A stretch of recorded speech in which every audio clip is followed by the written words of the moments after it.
Hello, welcome to Cube 3 and our 2023 EGX Roundup. My name is Luke and I'm joined by Mike. Hello. So this is our second time at EGX, vastly different in comparison to our first experiences. I think due to just coming out of the COVID pandemic, the incident. Yeah. So basically just going a quick roundup of what we thought. Maybe if we think that these events are coming back, maybe, or if maybe there's a different way of presenting things these days. Talk about a couple of games that we saw, a couple of games that we played, and yeah, basically just our day. We're going to intersperse it with footage and hopefully interviews that we produced around the day. So yeah, sit back and enjoy the EGX, the truth of EGX. But you'll only find here at Cube 3 because we are big on our openness. Yeah. So first of all, Mike, initial feelings. Did you enjoy it? Yeah. So yeah, I did. It was, as you say, it was definitely a very different experience from the first time that we went a couple of years back. They were still sort of reeling from the pandemic and kind of sort of trying to get it off the ground again. So it's very quiet, but I think we were sort of lulled into that kind of expectation of feeling like that year it was very easy just to get around and get on games. It was a very different beast this year. It was rammed. It was really well attended, I think. Mm-hmm. Yeah. And obviously the big sort of difference was they had two big publishers there in Sega and Nintendo as well, taking up really a big part of the show floor as well.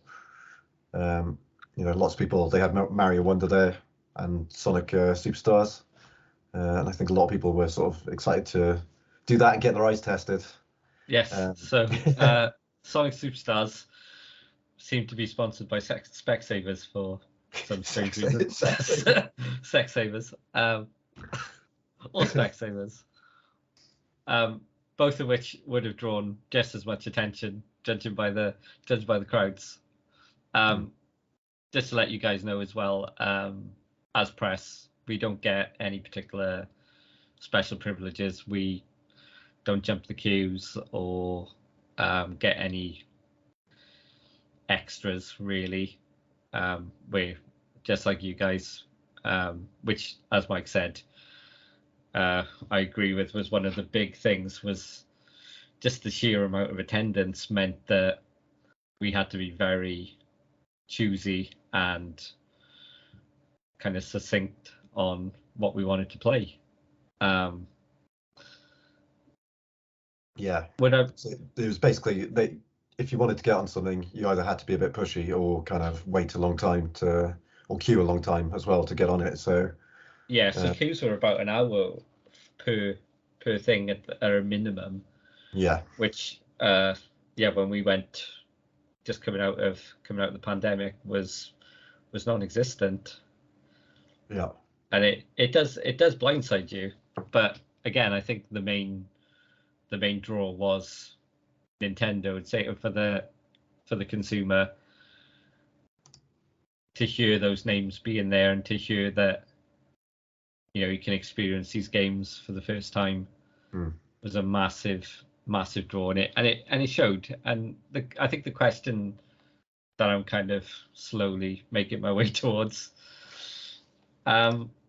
is EGX the better for it, for having these big publishers for the general everyman? I mean, in terms of promoting those games and building up hype and buzz for them, I mean, it definitely makes sense from a sort of business standpoint, I guess. But I think what you're asking is like a wider question of, as an experience. Yeah, definitely. Being a punter, is it ideal? Which I don't know. It does feel like a big celebration of games, because you got the big. It certainly felt more exciting walking into that arena and seeing the massive Nintendo logo, the massive Sega logo towering over this arena, and hopefully It, you'll it, see that it in the does generate footage. excitement, doesn't it? And you could tell, from the people there, the sort of vibe Hmm. in the room was people were sort of excited about it, and but then you do also worry that it detracts a little bit from the indies getting eyes on their games and stuff like that. But then I don't know, maybe it adds more eyes onto their games as well. I think you've got to think about the fact that we will be talking about the res zones and the left field collection, because I think you're in agreement with me that they're some of the most exciting things to go through. For And sure, yeah. I mean, like I like seeing the little ideas and Mhm. sort of passion projects that people have kind of probably, uphold their entire life to just get in front of us, in front of eyes. But And I I do feel think, like big games do detract a little bit from that because then yeah, they're more known quantities, and I'm excited about seeing the new ideas. and I think you're right as well that it's kind of a double-edged sword, because there might be people who are going to spend that 3 hours queuing to play Mario Wonder, and that's not an exaggeration that was how long that you would have to wait to get a glimpse of it. Yeah, But it does bring people through the doors, and are people going to go, well, 3 hours, maybe we'll go see what's happening over here instead and just find a gem, which yeah, hopefully is what I think people will do, because we certainly saw a lot that I think piqued our interest, which we're gonna have a little chat about as well. yeah. And almost everything there did have a crowd on it or around it, Yeah, definitely. So that can only be a good thing. Yeah, so we were there on the Saturday. We had a 1 day whistle stop tour of EGX. First of all, Happy going days. into the Banjo Kazooie celebration discussion. Yeah, some of the guys from Rare who obviously developed Banjo-Kazooie. If you're not, no, nobody in the world that knows that. And yeah, like Grant Kirkhope and all those Rare guys, dudes just talking about the days of making Banjo-Kazooie, wasn't it? And I love stuff like that. And I think, like, if there wasn't so much to see and there wasn't so much for us to take in, Mm, I think both of us would quite happily have sat there for the day, just just listening to those kind of talks. I think that is a big sure. part of EGX, Mm. and I hope Yeah, 'cause that it's not those just the things. games, is it? It's No, the no, no. talks, and they've got loads of events, and there's like was it Exeter University? I can't remember which university it was, but they kind of have got talks going on with like some of the smaller developers as well. Like it's not just Rare and Yeah, these uh, kind of things as well. Yeah. tournaments, and I Mm, hope I hope those things don't go away mm, if EGX starts rising to the heights that it used to. mm. But again, hopefully that'll bring people in, because if there's guys like Ray who are willing to have those chats, and I really like that there's multiple stages for it, so everyone gets their shot. Yeah. Me and you sat down with the listen to the developers of Lucy Dreaming as well, Yeah. Yeah. which is a beautiful looking point and click. If you love beautiful looking 90s LucasArts style point and click adventures, that Yeah. I've picked that up now, just on the Which you wouldn't have basis of this. No, no. previously. Yeah. Yeah. Yeah. But that was a good talk as well, because that was just like that was another passion project, wasn't it? And the creator Yeah, was yeah, talking yeah. about the sort of struggles and challenges involved with that, and kind of working after hours and moving life around to sort of make it work, to make his passion project. And I think Um, it's really inspiring. Like when you see that, he's got that 10-year-old copy of Photoshop that he's just yeah, cracking away on in his room, with no intention of releasing this by the sounds of it, until having that discussion with his wife, who voices Lucy and Lucy Dreaming, who just said, if you're going to do this, you're putting these countless hours into it. Why not show people like how talented you are? And mm, a fantastic game has come out of that. And which leads us very nicely, I think, onto our chat about the left field collection, which is, well, as it sounds, the kind of games that you just wouldn't get that attention, a bit quirkier, a bit more out of the experimental, box. even, yeah. Yeah, that's the word I was looking for. Yeah. Experimental, because left field had been taken. So I was very aware that I didn't want to use it twice.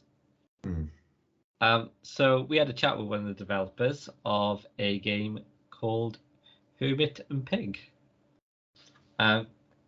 Currently going to be releasing a beta demo on Steam, hopefully by the end of the year, with plans for the full game out by next year, I believe. You had a quick go of this. Yeah. What did you think? Yeah, it was cool. So it was a very Earthbound inspired RPG, and they made no bones about that. But its sort of unique conceit is that instead of your standard turn-based battle system, it's incorporated a combo system into that battle system too. So every time you select, well, rather than select an attack from a menu, you have to remember a combo and punch it in before attacking an enemy. And they'll all have like strengths and weaknesses. So like you might want to stomp on an ant to kill it, kind of thing. But it had a lot of character. Again, it was a passion project. The art style was really cool. If you like Earthbound, you should definitely check it out. Great. Yeah, like while you were playing, I got to have a chat with one of the developers. Hopefully we'll be able to show you that little interview we did. Can certainly show you some gameplay of that, which you'll see here. Now, hopefully. Roll the thing. Yeah, roll the thing. I don't think we can say that, actually. It's copyright. Yeah, I think it is. Lean the product. Yeah, and again, like, to blow that trumpet again of these developers, you get these people through the doors, but I don't think I've seen that left field section busier. No, certainly not. No. And I think that's really encouraging. And there's a lot of things there that were, like you said, they just draw you in. Yeah. And you don't know what like you're playing like I was playing this one as well, which was like a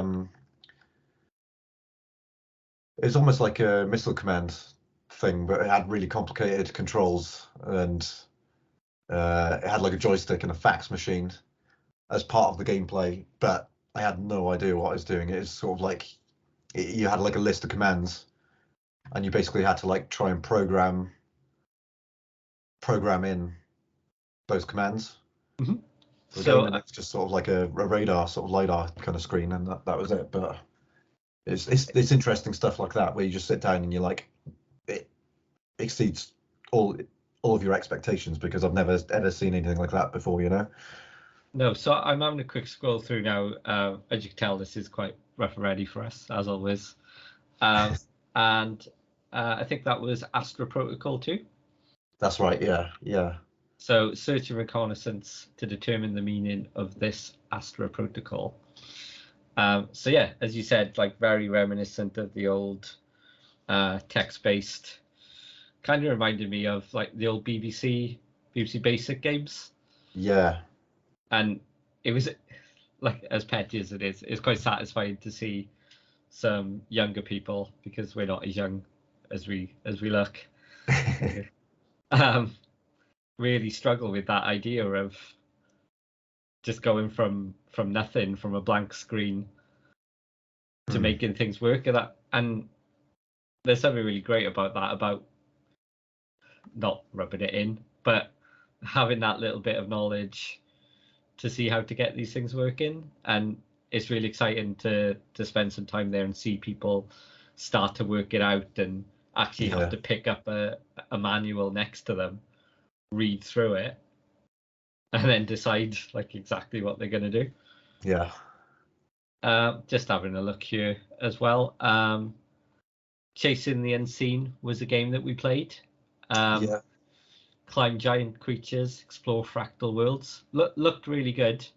We Yeah, didn't it had get a really cool art much style, time but with it, did we? But no, well, and I just committed to suicide in it. I just jumped off. yeah. I tried to chase the octopus thing and try and get on it, but judging by the description, yeah, that's exactly what you want to be This- doing. I didn't think that was what I was supposed to do, but obviously, I think it was totally fine. Mm. So yeah, the left field collection highlight for me. Have got another big highlight that we'll discuss, which we found in the Rest section. So this is another question I want to ask you. We've been to both. I've been to EGX and Rest.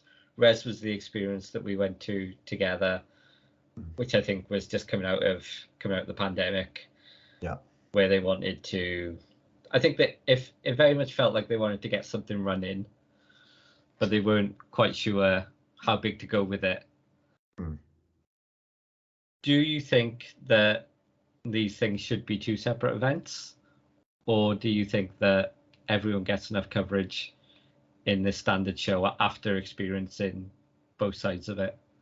No, I think it's good to all be in there because it is, like I said, it does feel like a celebration of games in general, and it's not so big that you can't, not what I say like do it all in a day, but you know, it's easy enough to get around, and then you've got those kind of options of going to a show that you can play a couple of games, but then see someone chat about games, or you can go to the stores, or get your eyes tested. And yeah. And I personally like that kind of mix, because I think if it was just all trying to get on indie games, I think you would probably burn out on it quite quickly. It might be a thing as well of maybe people would be trying to get your attention more in those indie games, whereas there was so many people there brought in by the big companies that there wasn't really any games that were being overlooked. Everyone was having their fair crack of the whip, but as we said when we spoke to some of these developers, games like Mario are going to get enough coverage, so everyone is more than happy to talk to you and just share how passionate they are about what they do. Which leads us on to my personal choice, which is a game I'd already pre-ordered before we'd even got there. Yeah, we didn't know it was demoing. No. Going, yeah. And also know now that it has been released and out on pretty much everything, I believe. Yes. Xbox, PS5, Steam, full void. Of course. Yeah. Which is something I have ordered for the Super Retro Pocket. So I ordered the cartridge because digital media is dead and physical will live on. But that's a whole different conversation for us, I think. But I like a physical media, and I'm very excited by this new handheld, and probably the standout game for it was Full Void, which I've got to try now for the first time. And I'm extremely pleased to say that it is just as good as I hoped it would be. Heavily inspired by Another World, as the developers spoke to us about. Got the little. Oh, they're actually live right now on Steam. Oh, playing Full Void. Yeah. Sorry to derail that, but it's actually the guys we talked to. Yeah, so you guys will get to switch over to that because we're not live. But now you know, try and catch up with that, because they were. Mike, you had a chat with them. Yes, yeah. Nice guys, good guys. Yeah. I mean, everyone's just willing to chat about the games. I mean, you'll see the footage is quite ad hoc and guerrilla media, but yeah, I mean, as soon as you just everyone's just happy to chat about the games and see people interact with the thing that they've sort of put a load of passion and time into, you know what I mean? And it's sort of finally coming out, but it's yeah, it's great. I will say that this seemed to stand quite high above some of the other titles we saw, just for the quality of presentation on it. And it was getting a, you know, I'm very biased because from the first trailer I thought this looked excellent, but it was getting a lot of attention, wasn't it? It definitely was, yeah. So yeah, but it's the cinematicness of it is just yeah. so appealing to me, yeah. But then obviously that's the kind of thing they were talking about, being influenced by films, you know, like Alien and Terminator and all of that kind of stuff. So it's kind of got this dystopian kind of edge to it, but all of the backgrounds and everything is just like so good looking, yeah. So I think, as we've discussed, Res Zone and the Left Field Collection is probably where we spent most of our time. Attended a few talks, which I hope doesn't go away, because that is one of the more interesting things, I think. And I like the little breaks as well, because there, like you said, there is a lot to do, and there's a lot of people there. So it is quite nice just to sit down in a theater and again listen to some people just talk about how passionate they are. But I think we need to talk about the big two elephants in the room. The big Mario-shaped elephant. Mario Wonder probably took the majority of the show floor, it felt. Yeah. I mean, that is what everyone was there for as well, isn't it? I think more than anything is just to play Mario Wonder, even though it's out now. Yeah. But just I think it is quite a boon, I think, for a lot of fans to have a chance to play that before release. And obviously they had a great stand, spent a lot of money on the presentation of it, but they were really hammering Mario Wonder, weren't they? Whereas Sega did have a few other stuff there as well, like the new Like a Dragon, Persona games. I lost you then, totally. So you try again. Okay, where did you lose me at? When I asked you what I thought Mario Wonder. Oh, okay, for all of that. I've been talking for ages. Yeah, the whole thing. Yeah, no, I think it was a big boon. I'll just tee you up again, all right? Okay. Sorry, you just went da, dragon. yeah. Well, I said, go on. Warm me up. All right, I'll warm you up. Okay, so I think we need to discuss the big Mario-themed elephant in the room. We've done this before, but we're going to keep this in because I'm quite happy with that pun. Mario Wonder, what do we think? Took up most of the show floor.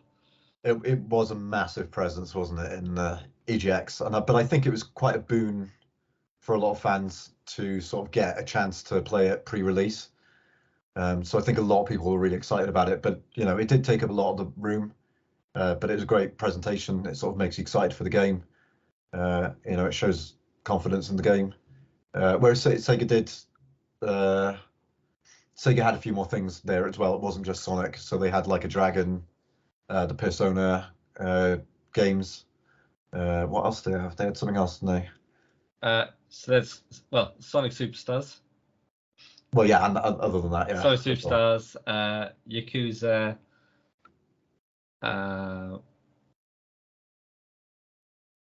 What else was there?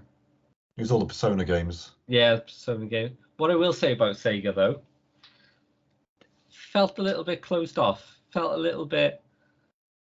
Is that because they told you off about filming? They did tell me off, and like I filmed anyway. The footage will be in this video because Cube 3 goes above and beyond for you. We break and bend those rules. But it was questionable though, because you kind of thought like, fair enough if it's a new game. Oh, you don't want any footage off cam. Yeah. Footage of that. But these are all like games been for years. Yeah. And I think that this might be the history of it, the historic way Sega and Nintendo have always been. But Nintendo just felt a lot more open and welcoming in its games, and Sega I mean, literally had walls cordoning off their section they did, yeah. to go and visit it. I mean, I did think Wonder presented better than the Sega stand overall, but Nintendo do the fun thing, don't they? You know what I mean? Like, even though they did have a big Sonic as well. Mhm. But I just thought the Mario stand just seemed more fun and kind of more. Yeah, it was open, but it just it was laid out nicer as well. You know, they had queue going all the way around. They had a warp pipe. They did. I think, like you said, that even the way that they lay out how their players are going to enter it kind of frames the game.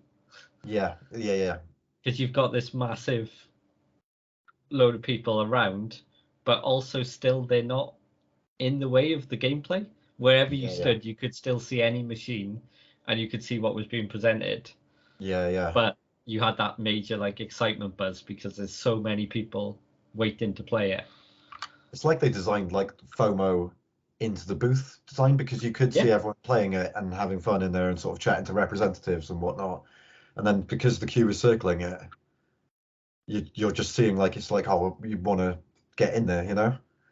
I think as well with the circles way. as well, maybe it feels a bit more like it's not that hard to get in there. Yeah, exactly. Even though it circles around about 2 or 3 times. There's like 50 snakes in it before you get there. But very happy to see Nintendo and Sega there. Do you think Microsoft will be coming back, or do you think that they're kind of out of the game? Because I was very surprised Nintendo were there. I think it's possible, but I think again it's going to be more of a thing of. I think Nintendo's got the right way about it. Is if you've got a big game, it's a really good way to promote it, and rather than and it brings a bit of excitement to the event. So I feel like you could do it with if you just come in with one strong game that you really want to push from any company, then I think that's an interesting way to do it. And to be fair, that did happen a couple of years ago, didn't it, with Diablo? As well. Because that was the big game they sort of had there that year. But yeah, I mean, I think it does get people excited, doesn't it? And it does lend legitimacy, isn't it? It's like going to a festival, isn't it? And you can go to a small one, but unless there's a big headliner there, people struggle to equate a value to it, kind of thing.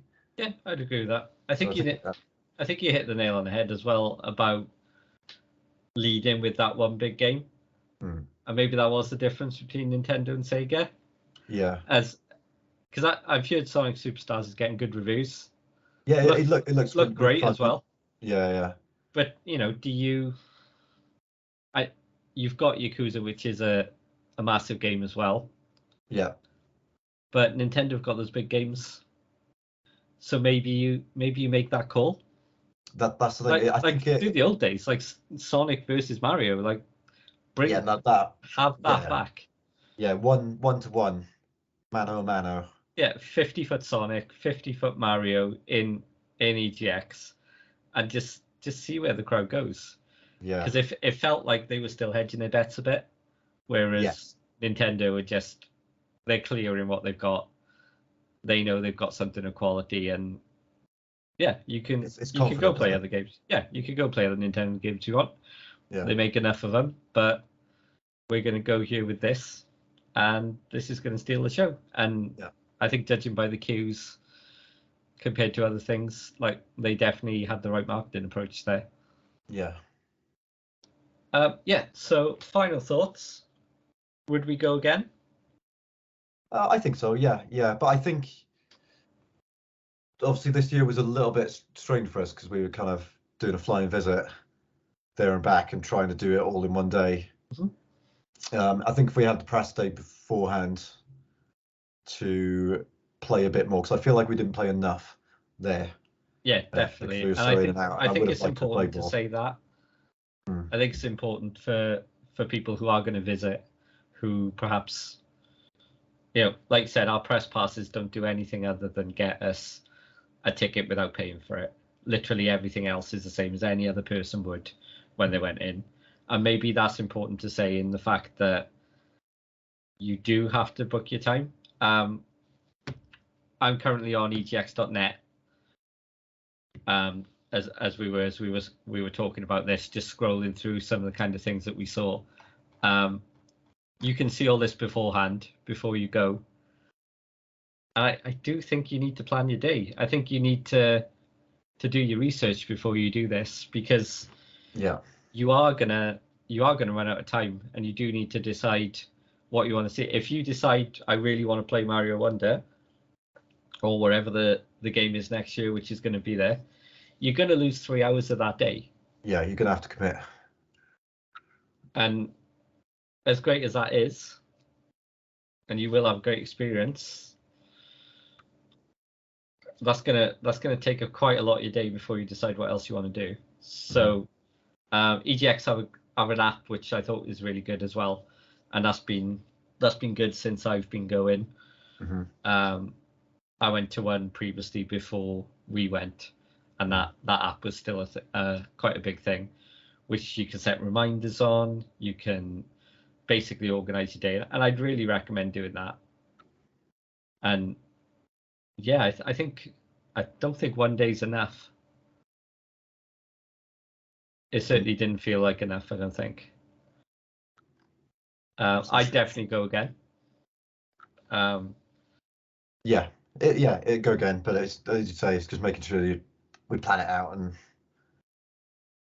yeah, and I think that I don't think the way that we approach it will change. I think we're always going to end up hanging out in the res games and the left field collection.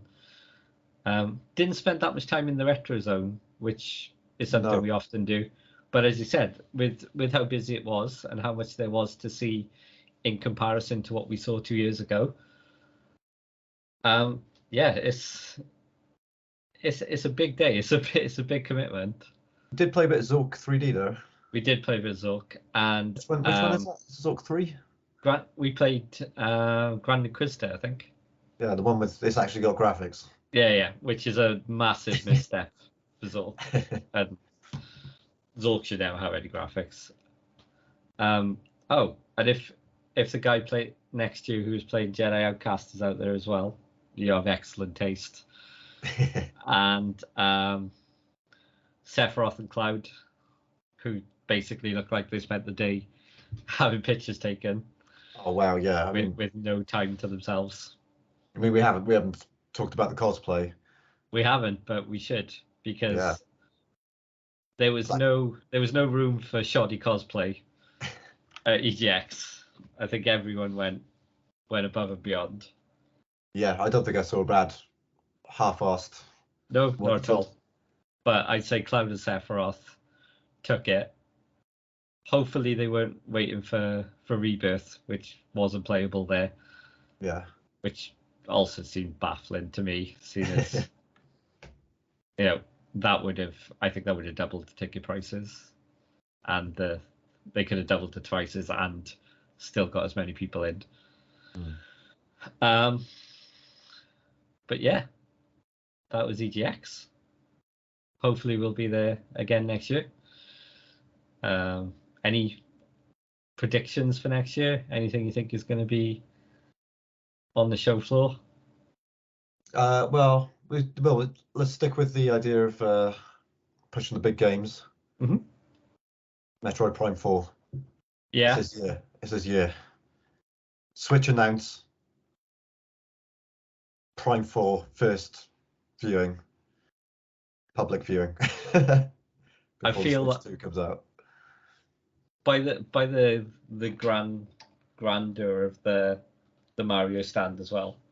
I feel like that was like the Switch's swan song. I think they were going out on a high there, and I do think Switch news is on the horizon.